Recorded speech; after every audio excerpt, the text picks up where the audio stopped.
yeah, let me know if there are any issues in that regard. Okay, thank you. Um,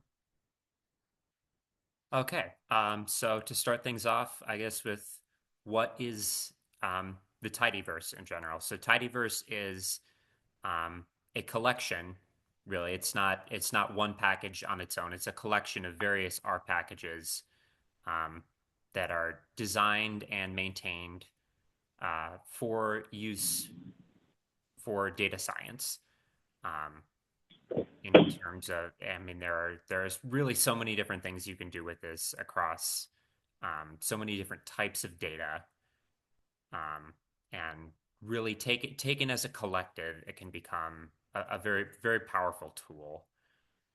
And the main reason for that is the common grammar structures that the functions and syntax within these packages all kind of share, which are designed to be number one, efficient, and number two, readable, so that you can, um, when you write a function or you use the functions that are already built into these packages, it one, hopefully, it should be um, clear and obvious what you are trying to accomplish within your data set.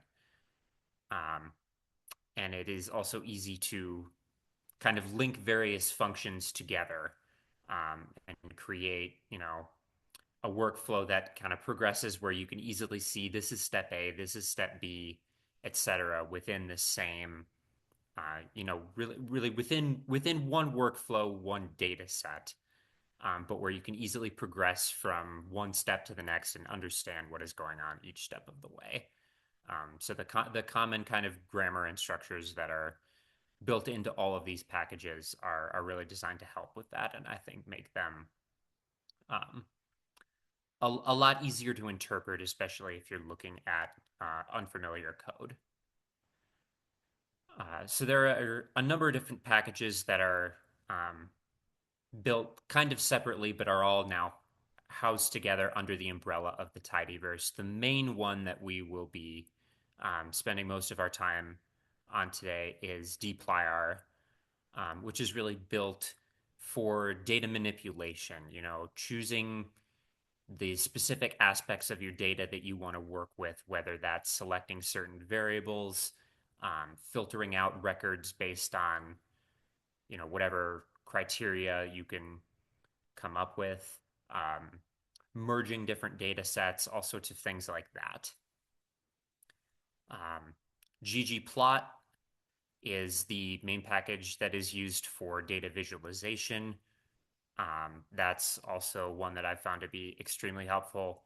Um, I'm not really going to go over that today just because we have a whole nother seminar on Thursday that's dedicated to that. Um, yeah, you can do a lot of really cool things with ggplot too, so I would highly recommend um, attending that seminar and trying to work with that if you have the chance. And then there are other functions within packages such as lubridate that are built for handling dates and all the crazy things that you can do with that. Stringr and forcats for strings and categorical data.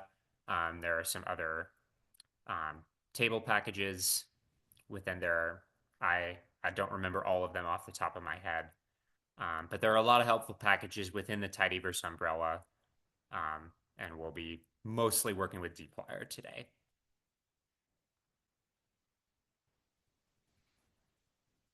So why I've found dplyr to be particularly helpful in my data management is, number one, as I kind of said before, the syntax is pretty straightforward. It's readable.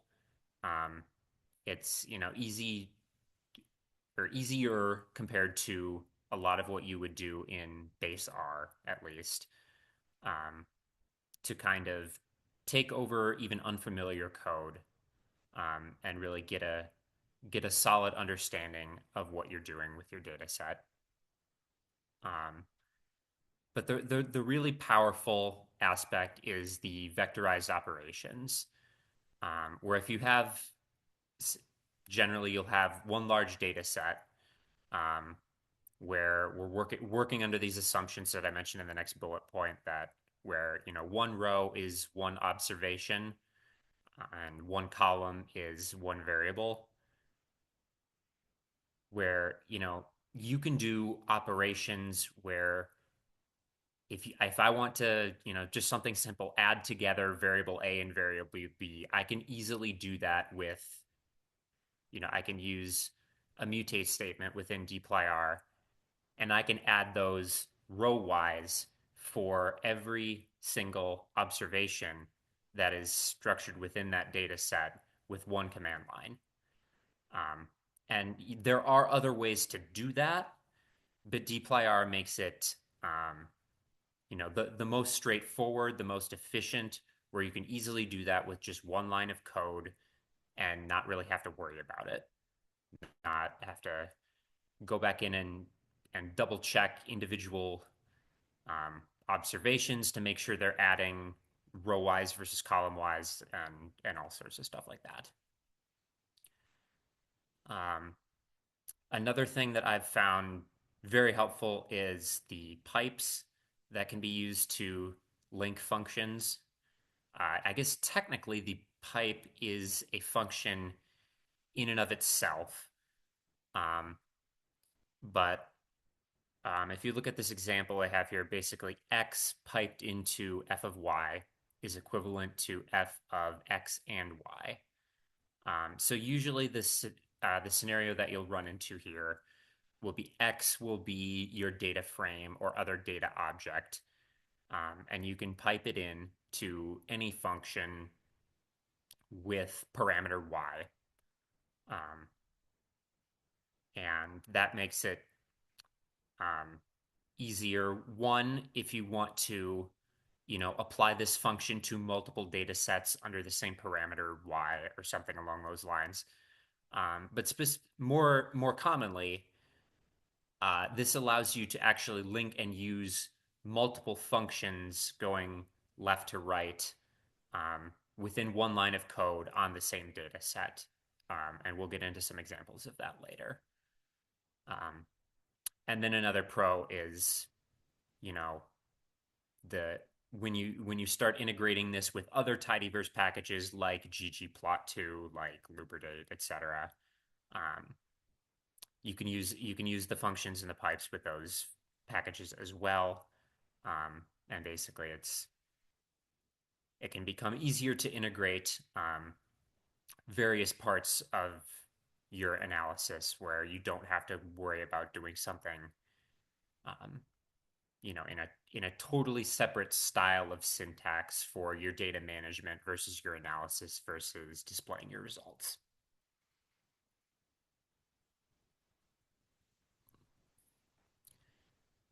So kind of the core uses, most common uses that we'll be going over today are basically selecting certain rows or certain columns within a data set, based on the underlying assumptions that one row is one observation and one column is one variable.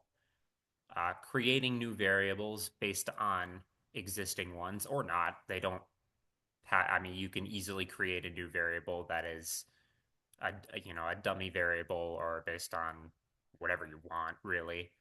Um, but dplyr makes it much simpler to create new variables that are based on existing ones. Grouping and summarizing larger data frames based on any variable of your choosing within there. And joining two data frames based on a common variable.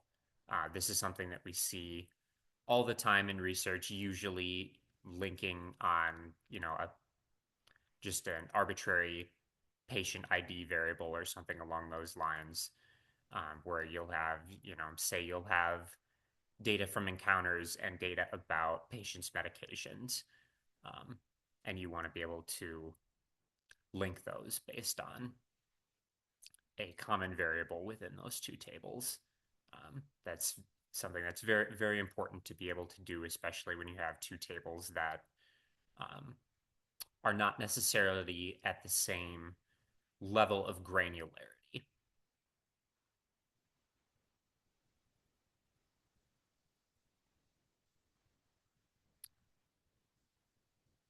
So with that, I think we can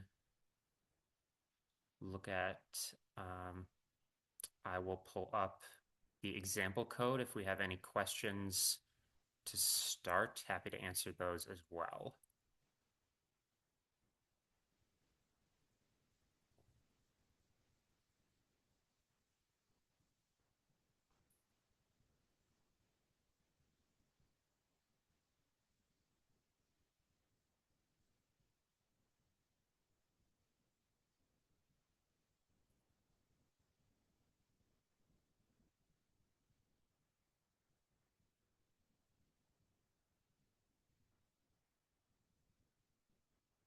Okay, is this text large enough for everybody to read as we start going through this? It looks good to me. Great.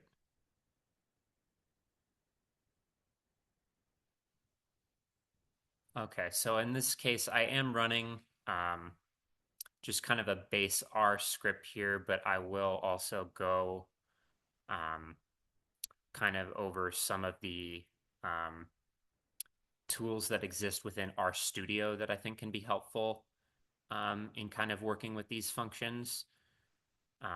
So we have actually the code script, the console on the bottom left where you can see what you've run.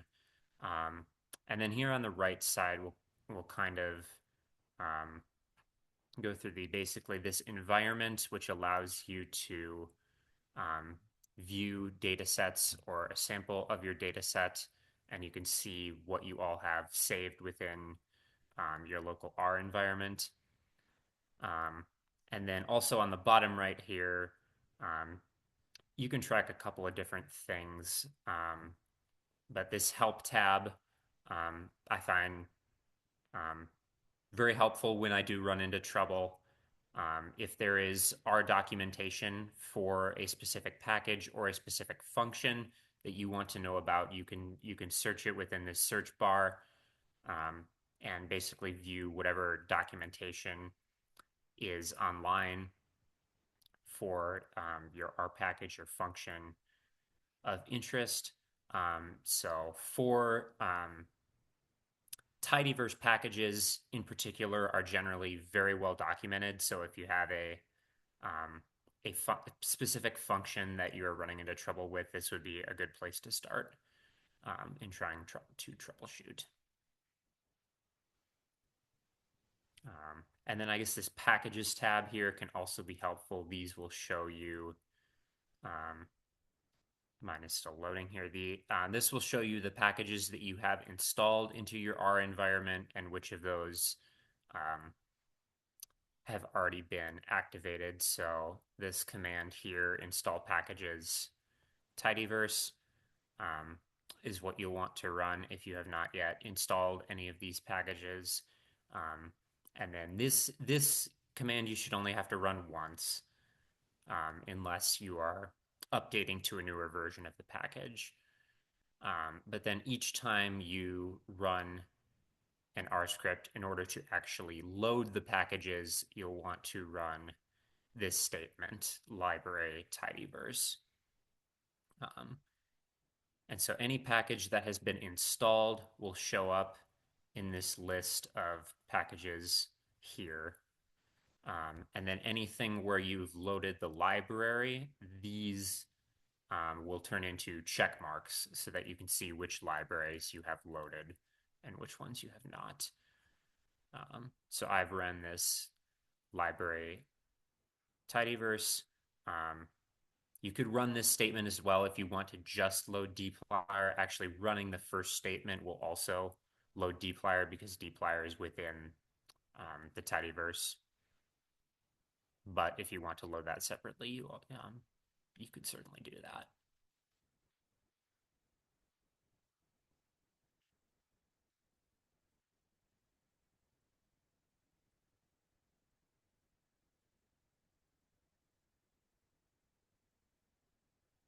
So to go through the examples for today, I have just created this data set here. So this MT cars is a small data about some old cars. basically, that is preloaded into R. That's just nice to use for an example. So I have effectively just renamed it here to dat, um, just to kind of serve as an example um, for today. Um, so I have run this and it shows up in my environment here under data. So I have one data object right now, and it's this dat object, which contains the car's data and has 32 observations of 11 different variables. So that is what we will start working with um, after going over this pipe operator, um, which again, this lies somewhere in between an operator and a function. It is kind of both. Um, or at the very least, it is both in the sense that it does require the dplyr library to be loaded to be able to run. Um, but it's basically just being used to transmit objects to another function. Um, so there's two different ways to write it. This is this little caret in between the percent symbols or after the vertical bar. Um, those function effectively the same. It's just a matter of personal preference and style. This is I guess one character longer, but I've just stuck with this because this is the way that I first learned it. Um, but at the end of the day, it doesn't really matter. Whichever you're more comfortable with, you can use. Um, so just go over an example. So if I want to, just as an example, sum the numbers 1, 2, and 3, I don't need the pipe operator to be able to do that, right? I can, down here in the console, I can write the sum, and then I can put my vector inside of that and run that, and we'll get the answer that we expect. Um, but the other way we can do it is we can define our, object. Basically, this can be a vector. This could be a whole data frame, a variable coming from a data frame, whatever you want. So we can basically feed that to the sum function using either of these pipe operators, and we can run that, and we'll get the same answer each time. Now, where this really becomes powerful is if you want to continue feeding that object um, over and over multiple times, which is most helpful when you have a large data frame, I would say, not so much with just a small vector like this. But it is nonetheless very helpful to be able to continue feeding that object into multiple functions. So just as an example here, um, we're gonna take the same object, feed it to the sum, and then the output of that sum, which we've seen down here is 6, will be fed to another function, factorial.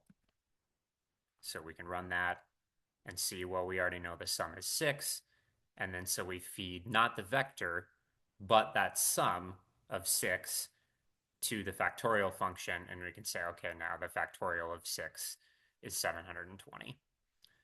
So the one thing to kind of keep in mind as you're doing this is that this caret here, the direction of that should hopefully help you remember that this is going to read code left to right, and you do need to be mindful of your order of operations. So if I take this same function here, if I switch the order of our functions, what's going to happen is it's going to feed this to the factorial, and so the output of that will be another 3-item vector where with the factorials of each individual object within this vector, and then it'll feed that to the sum function, and we will get 9 as a result instead of 720. Um, so, same input, similar process, but very different answers. So you do have to be um, mindful of your order of operations as you're doing this. The good news is dplyr is built to be very straightforward with that.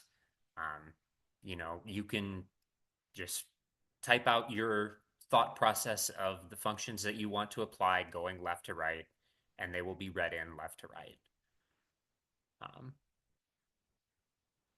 so hopefully that doesn't, it's definitely something to keep in mind when you want to um, apply multiple functions in the sense that, the more common thing that I run into in my workflow is if that um, feeds an error is something like, you know, I am trying to, maybe I have a line where I'm trying to refer to a new variable that I've created before I've actually defined that variable. That's probably a more common way that would pop up in practice. Um, but you get a little bit of practice with it, and you get very good at kind of knowing how to avoid those errors and just explaining your workflow um, very quickly. So getting into some of the actual functions within dplyr that get used very commonly. Um, we'll start with the select function and the filter function, which to some extent um, are quite similar, but they're really based on kind of the assumptions that we defined earlier, where every row is one observation and every column within a data frame is one variable. Um, so the select function is used to choose certain columns within your data frame. So what we're doing here is we're going to create a new data frame, which starts with our existing data frame dat and selects only these two columns. And the easiest way to do this is just to have each of your columns have a variable name and be able to refer to variables by that name. You can do it with, column indices or stuff like that, but it's much simpler just to use the variable names. So here we are going to create this new um, subdata and then call it using this head function will kind of just give you, if you haven't used this before, this will just give you the first few rows um, of your data frame.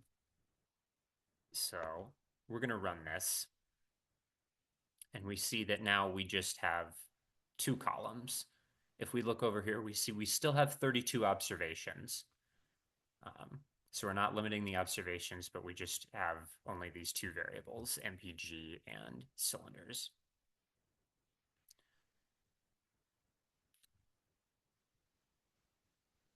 So filter is then sort of, I guess, applying the same logic in the opposite direction, where in this case we want to keep all of the columns, all of the variables, but only choose certain rows. Um, and a lot of times the rows won't be nicely named like that. More often in practice, what you'll find yourself doing is selecting the rows you want based on the values that exist within the observations corresponding to that row. Um, so here, what we want to do is we're going to take the same base data set and then filter it based on the value in this MPG column. So we want to, in this case, keep all of the cars that have an MPG of at least 20. So we're going to run this and run the head function as well. And we see, whoa, now we still have all 11 of our variables. But if we look at our environment, the new example we only have 14 observations left. So of the 32 cars within our initial data table, 14 of them get at least 20 miles per gallon. And we can see if we look at the MPG column here on the left, these cars are all above that threshold as opposed to, say, these two, which existed during our last data poll, which have now been filtered out.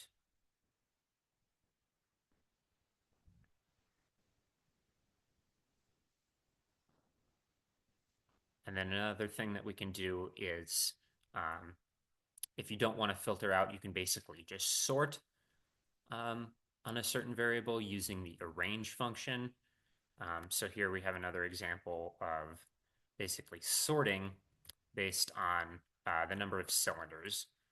So if we run that and then click into our data frame here in the environment, we still have our 14 observations and we still have all of the variables. But we can see just looking through of this, if we look at cylinder, we have all the fours at the top and then a few sixes here at the bottom. And then our base data set actually also had some 8-cylinder cars, but we're not seeing any in here. And the reason is those have all been filtered out because none of the cars that have 8 cylinders also meet the 20 mile per gallon threshold that we set earlier when we were defining this data set.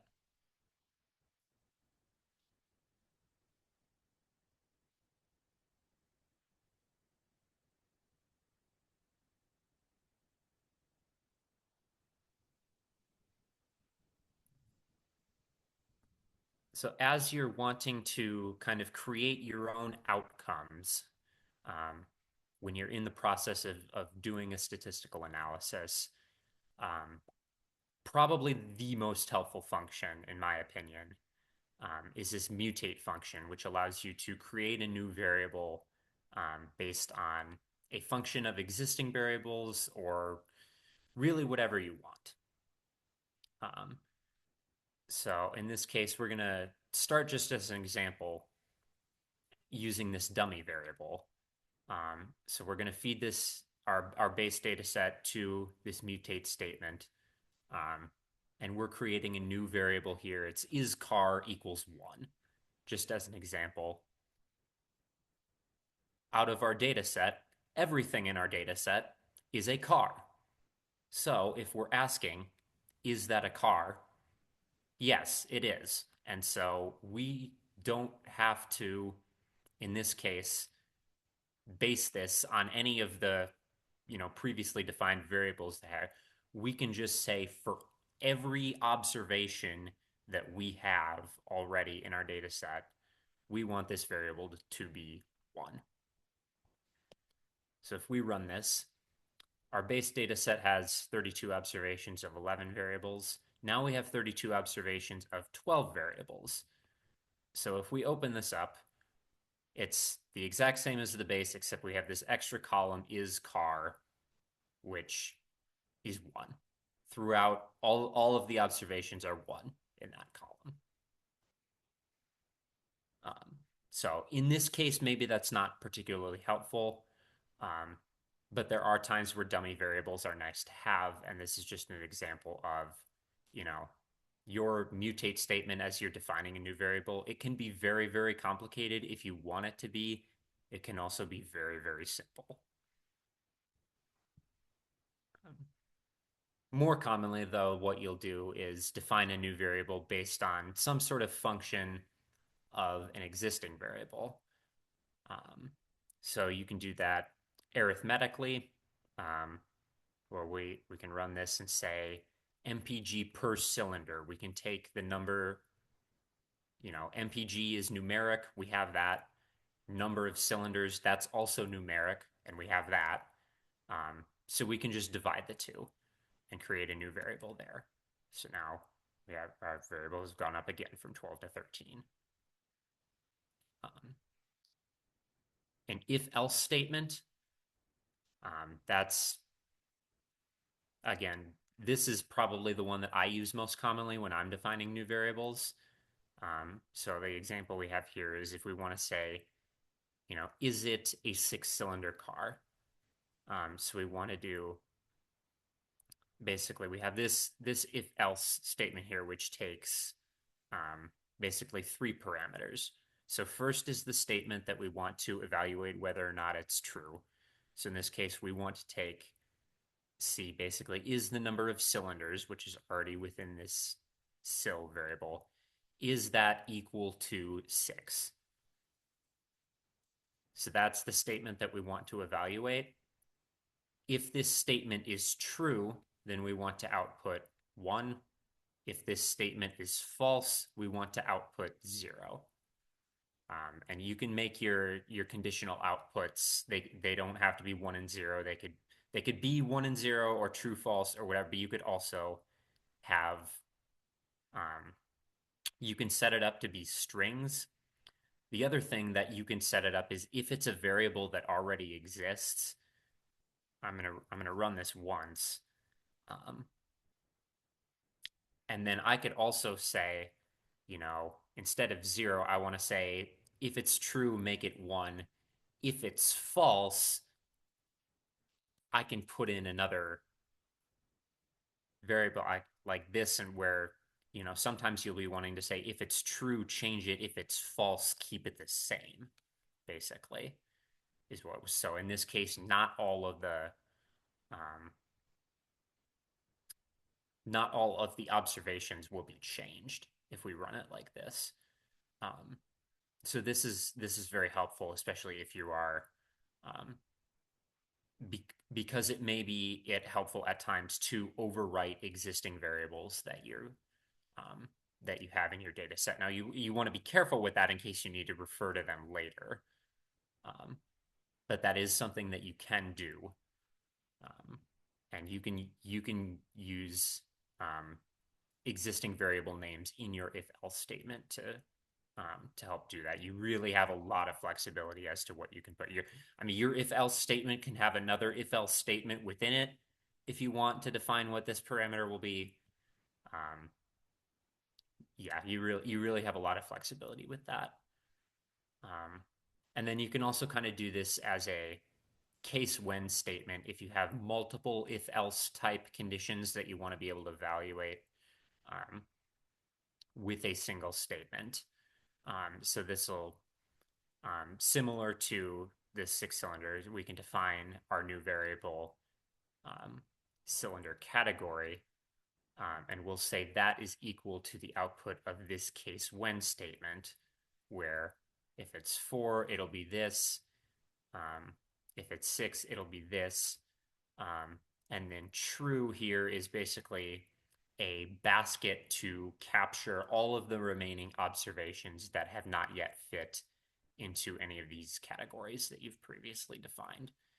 So if it's anything else, then we'll set it equal to not 4 or 6.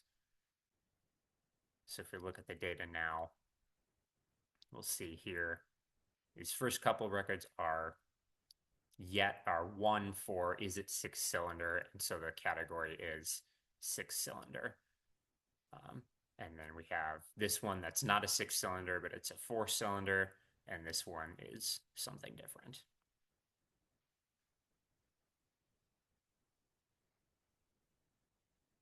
Where are we on time? 12:42. Okay. Grouping and summarizing are also very helpful to learn about different subgroups within your data. Um, and there are really two ways to group this, both of which are going to use this group by statement. But you can do group by and then summarize, or you can do group by and then mutate. And those will act differently, where if you group by and then mutate, you want to make sure to add an ungroup statement at the end so that any future operations are not being done grouped. But if you do it this way, it'll basically keep your same granularity where one observation in the pre-data set will still be one observation in the post-data set. If you do it using this summarize function, then you will only have one observation for every different level of whatever variable you are grouping by. Um, so if I run this as a summarize, we only have three observations in our summarized data. And the reason for that is because we have three different levels of this cylinder variable. We have 4 cylinders, 6 cylinders, and 8 cylinder vehicles. Um, so, and then we can summarize based on whatever we have. So I've created two variables within the summary. Number one is the count, where you can just use n parentheses to just get a capture of the number of observations that you have within each group. And then you can also use, you know, mean, standard deviation, all that sorts of stuff um, to help categorize your data. So this is what the output will look like. We have one row for each, basically, cylinder groups. You could say we have 11 4 cylinder vehicles, 7 6 cylinder vehicles, etc. And this is the mean miles per gallon for each of those three groups.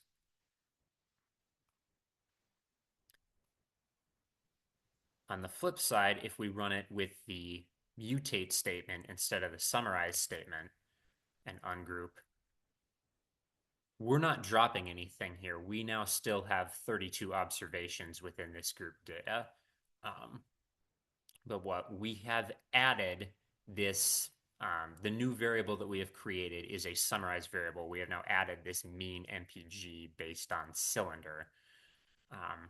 But what you can see here is now that is basically at the same level of granularity as the cylinder in terms of, you know, every 8 cylinder vehicle will have the same value for this new column. Every 6 cylinder vehicle will have the same value for this new column, etc.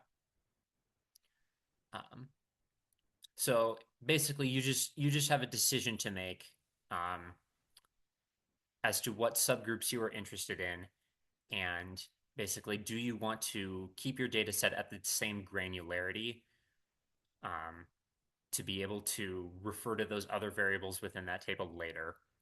Or are you okay dropping those rows and just looking at counts and things like that?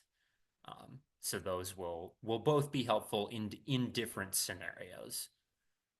Um, I've found both of those processes to be useful, um, but you will have to kind of make an educated choice as to which one is more applicable to the data that you are working with.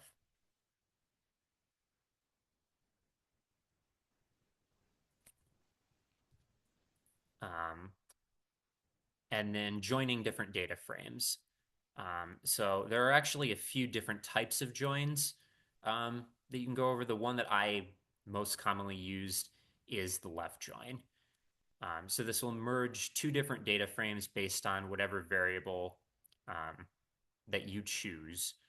And the way the left join works is it'll basically create output at the same granularity of the first data set, where it'll keep all of the columns, or sorry, all of the observations within data set one, but only the ones from data set two that are able to match to data set one.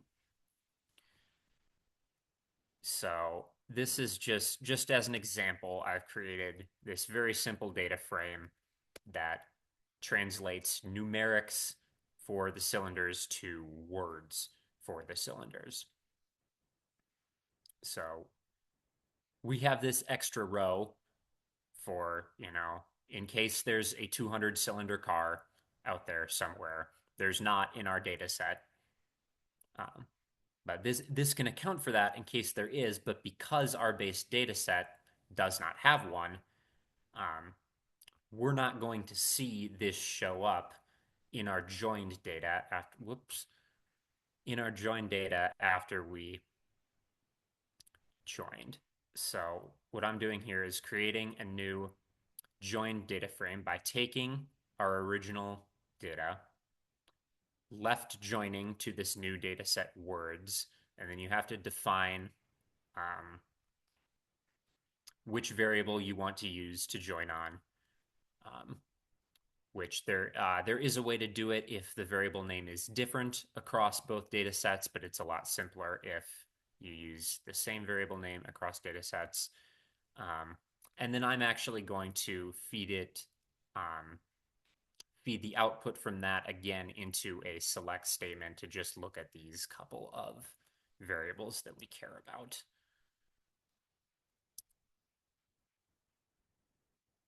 So now if we look at our dat joined, we still have 32 observations.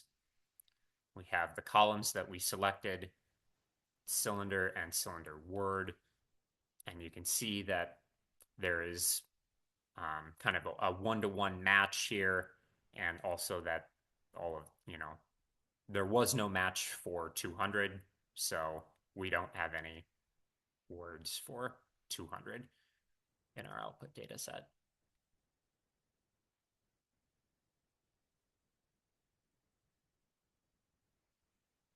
So another way that you could do this is to use an inner join.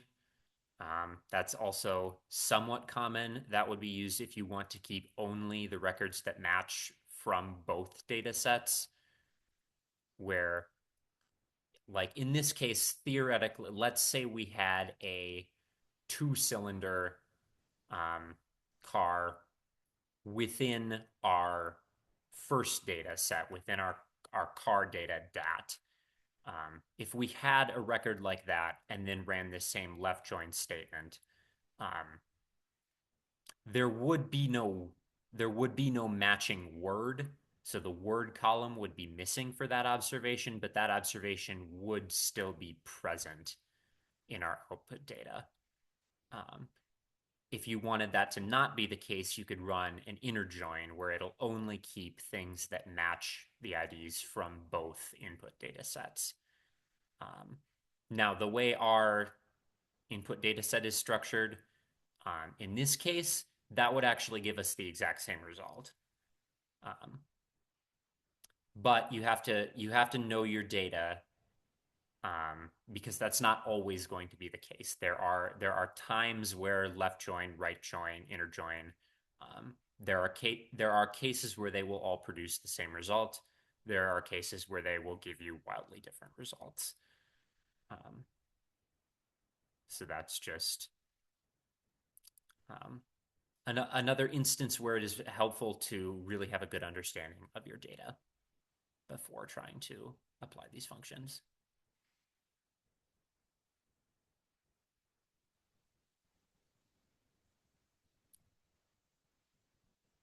Here I have some functions for handling missing data in the case that those do pop up. So this here, we're just going to create an example data frame with 6 observations and 2 variables, variable x and variable y. So there are a few different ways to handle this. If your missing data is labeled as NA, one easy thing to do is to just filter it out completely. Um, so if I run this filter statement, usually you keep whatever is in the parentheses. In this case, we have this exclamation point here, so that basically reverses everything. So we're keeping everything that is not within the parentheses. So if it's if something meets this is NA, we're not going to keep it, which means that anything that is not NA, we are going to keep.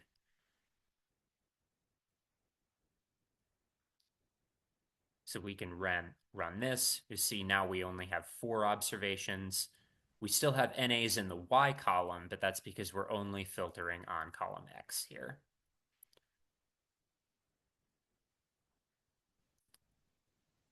On the flip side, if it is appropriate to do so with your data, another thing that you can do is replace the NA with some sort of other value, commonly 0. So there are a couple of different ways to do this. You can do it within a mutate statement using this replace NA, where we'll say X is equal to um, this replace the result of this replace NA statement, which basically will give us X again if it's not missing, but if it is missing, it'll feed back 0. So now we have all 6 of our observations, but we have some zeros filled in. Um, and then you can get this same result by basically pre-selecting the variable you want in here and feeding it to the coalesce function with a 0. In this case, it's only giving us um, the one variable because we have selected we just want X, we don't want Y.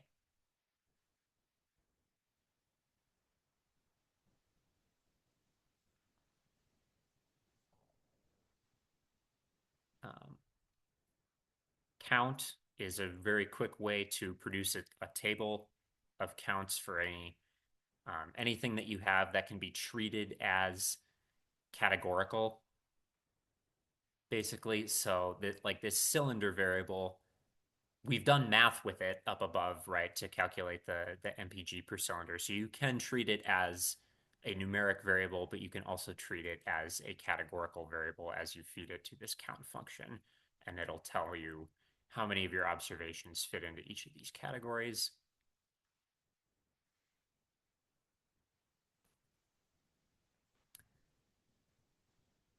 Um, and then the distinct function is helpful in removing any duplicates that you may have within your data.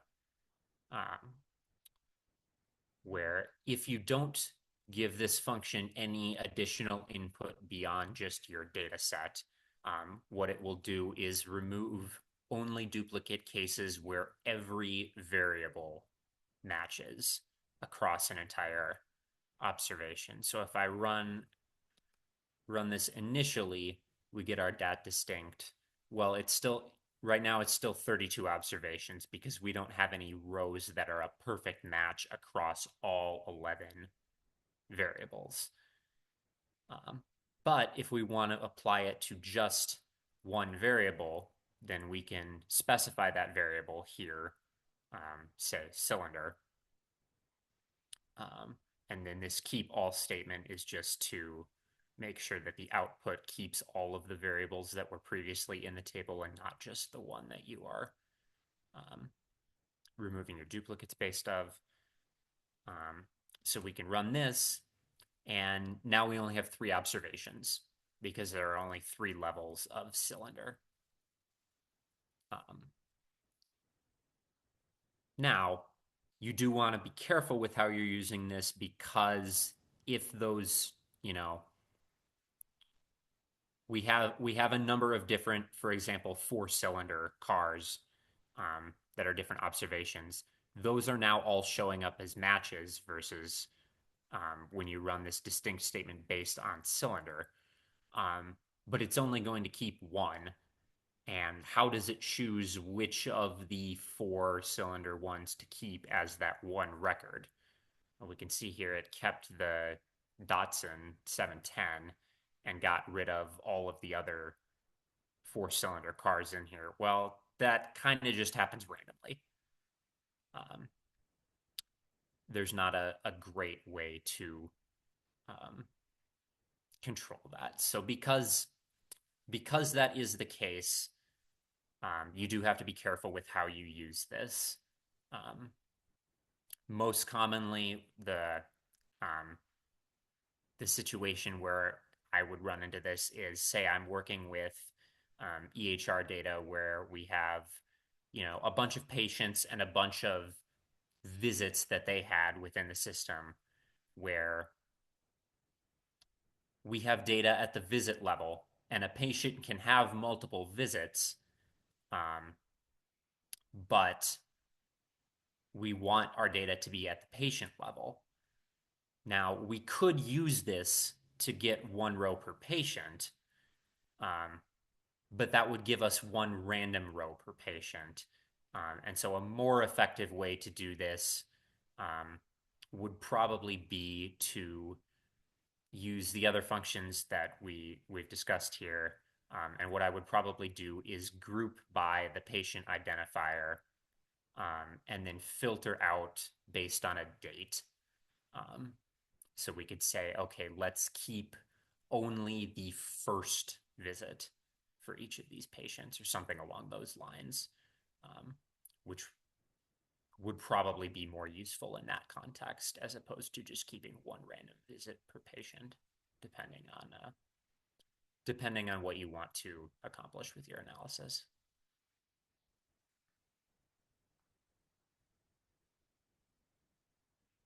Um, and then I guess we're about at time, but I do have, if you guys should all have access to this code, so if you want to go through it, I also have some very short examples here for some of the functions within the lubridate package and the string R package, which are also nested kind of within Tidyverse.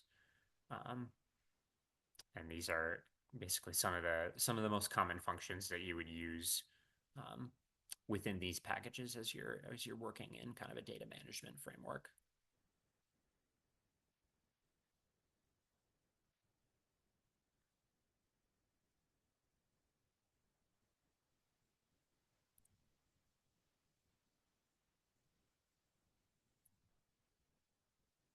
And I guess since we are about at time, um, I will just quick highlight the um, data transformation cheat sheet um, that was also shared with you guys. This is not something that that we have developed. This is um, developed by R and Posit, the company that maintains R, and the people that basically maintain dplyr and the other packages within the Tidyverse. Um, but these cheat sheets will give you um, uh, basically a summary of um, use cases and syntax for all of these helpful functions within the dplyr package. It's yeah, just 2 pages. Um, you can see we have summarize and mutate and a number of the other functions that um, we went over, and many that we didn't. Also, all sorts of stuff in here that can be helpful um, for data management. So I would, and you can find this online in a number of places. Um, I would encourage you to use this if you think that it would be helpful. And these cheat sheets do also exist for ggplot and a few other packages within Tidyverse that I'm aware of. Thanks, Colin. If anybody has any questions, feel free to put them in the chat or you can unmute and ask. Otherwise, keep an eye out on our website for the recording from today. It should be up in a couple of weeks. And then I put the survey link in the chat. So for every survey you complete over the next 2 weeks, you are entered in with additional entries into our raffle. So thank you again for joining today. Thank you.